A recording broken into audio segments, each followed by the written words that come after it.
what we think is very important is actually trash. Your health, education, children's university, car, wealth, occupation, all that is apparently under the category of insult and trash.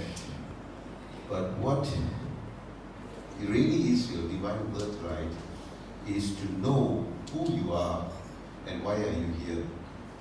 And these are things that we pay very little respect to about time during our wonderful life. Only towards the tail end that you start seeking these answers, philosophical answers. So this book, Hand in Love and Handing Love, it's what Brother told, it's a combination of science and philosophy, spiritual journey that I'm honored to have experienced over the last 10 years. Hand in glove, actually, if you join these words, hand in glove, it becomes handing love. I didn't know that. It took me for 2 or 3 years after coining the word hand in glove that I realized if you join it, it becomes handing love. I mean, this is just one of numerous other proofs that I knew that Swami was always behind this book. It appears that my name is the author here, but actually I am not the author. It's always been Swami. So it's been 10 years. Lots of interesting things I went through. Basically, you want to know who you are and why you are here. The first 2 chapters covers it. We assume that our identity is ourselves, your name, your race, religion, nationality, your ancestors, where you come from. You think that is yourself, but actually that's not you. You are far more deeper than that. You want to trace back, actually, your origin is from here, you go back 100,000 years ago, your origin is from Africa. If you go on even a few million years, you originated from bacteria. If you go on even a few million years, you originated from outer space, from the different planet probably. So your identity of yourself is just so minuscule. You're far beyond that. Let's take a look at what you're made up of. You're made up of so many chemicals.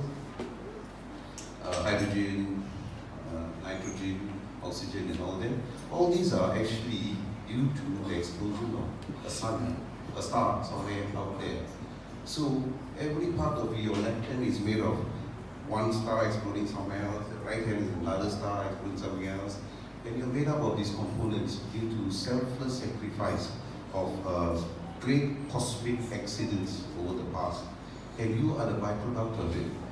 That 70% of yourself consists of water. Till now, the scientists don't even know how the water originated here. The water in that tumbler is probably a few bit older than the solar system, And you drink it not realizing it. And you're made up of part of it. And not only that, you are made up of 99.99959% of nothing. You're made up of nothing. You're only 0.0001% of something matter, you see. So you're made up of this cosmic vacuity, that you are made of nothing. The little bit also is from so far away and so you're such a unique species of this universe. And what makes you stick out is you are conscious of yourself, of your life, of that.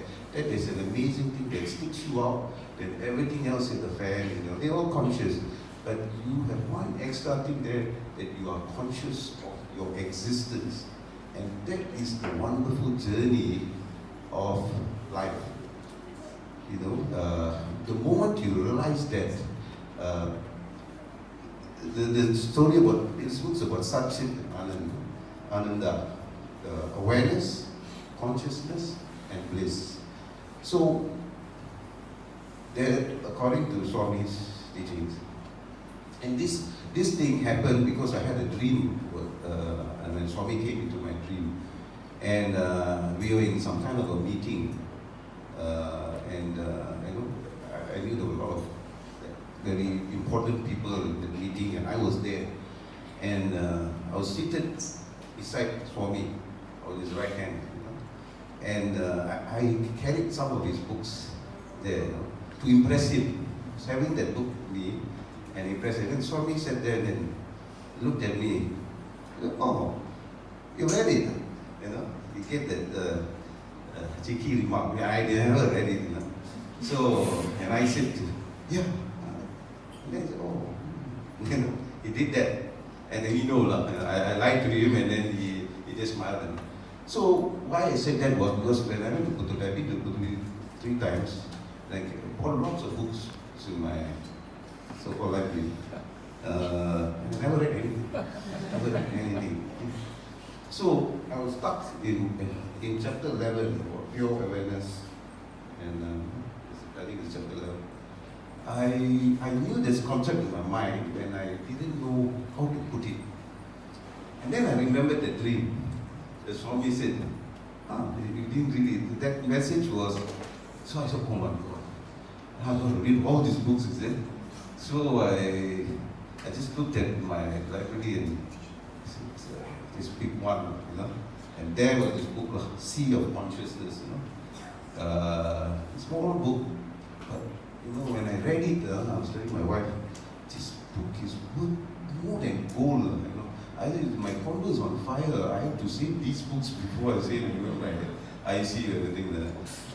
So, and it's just an author, inconspicuous author, you'll be probably there, and she must have gone through an extraordinary journey. If you read that book, I was so blessed to read that, and that was the thing, that really got chapter 11, got pure awareness to universal consciousness, and I realized I was armed enough to write that chapter, and that's what we are. You see, this universe, this universe we are in, it's like a bubble, and we are floating in an ocean, probably Brahman, I think, and it's all given in spiritual text. We are all living in this bubble, and we can't visualize this ocean, the ocean within us, which is in the 5th dimension. So according to my understanding of the Vedas, and most of it from Google, you say awareness, that means God is so big, so supreme, so is everything, omnipotent and all that. The one thing that he lacks in, he is not able to be conscious of his own divinity. That's very strange. He is not. God is like you being in a room, completely dark, and not able to see yourself. Can you do that? Why do you think we take selfies and all that? This is part of that same thing. That awareness is, supreme awareness is not conscious of itself. So, what does it do? It creates awareness. Like an extension of himself. And from that extension is where we are all coming from. Awareness becomes form. And the moment form is able to appreciate himself. The mirror that he can see himself. So, this reality that we think is reality is actually an illusion called Maya. It's not that the kids perform, they said, press this button, the exit button, right? To come to reality. So that is by form, God is able to recognize itself. And this is the symbiotic relationship between illusion and reality. And that is why we are here. That this book talks about that at the higher level, that our existence, our mortal existence is sustaining the reality. And that's something very unique. So, and they spoke about karma. And if you really look at it, you put science in there, if God wants to taste something, he's going to taste everything, right? He just doesn't want to go and come and taste all happiness. He wants to be conscious of everything. That means God wants to be conscious of a stone, being water, being sand, human, love, hate, anger, empathy, suffering. He wants to taste everything, just like us. I mean, do we go and watch a movie just for pure happiness, from start to beginning happiness? Do we? No, we like to see action, we like to see sadness, winner, victory, over justice, and that is exactly what God, our creation is there. So we say, hey, why is this? Why is something bad happened to me? Actually, no. If you look at the big level, there are parallel universes and all that stuff. Your existence, you are actually at one moment experiencing everything. You know, I know it's a bit deep, but that is actually your moment of suffering is actually just one part. You're actually you're a king in this universe. You're a beggar in the other parallel universe at the same time. So that's what that chapter is called Perfect Karma. Coincidentally, today's play and all, a lot of talk about that. So, to wrap up, I think these are a few points you like to read. You may be a heavy hitter, but I think you can spend your whole life reading it slowly. I am also reading it, strangely. I find this book very informative for myself. So, thank you. Sai Talk.